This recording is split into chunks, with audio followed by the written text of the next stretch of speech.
অভিনয় ছিল তার কাছে আরাধনার মতো। সে আরাধনায় নিমগ্ন ছিলেন জীবনের শেষ মুহূর্ত অবধি অভিনয়ের কবি হুমায়ুন ফরিদী।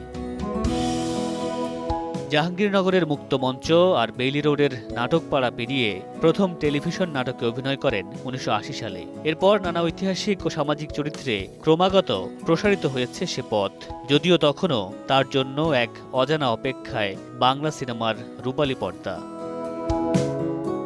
প্রথম চলচ্চিত্র তানভীর মোকাম্মেলের হুলিয়া, প্রথম বাণিজ্যিক চলচ্চিত্র শহীদুল আলম খোকন পরিচালিত সন্ত্রাস।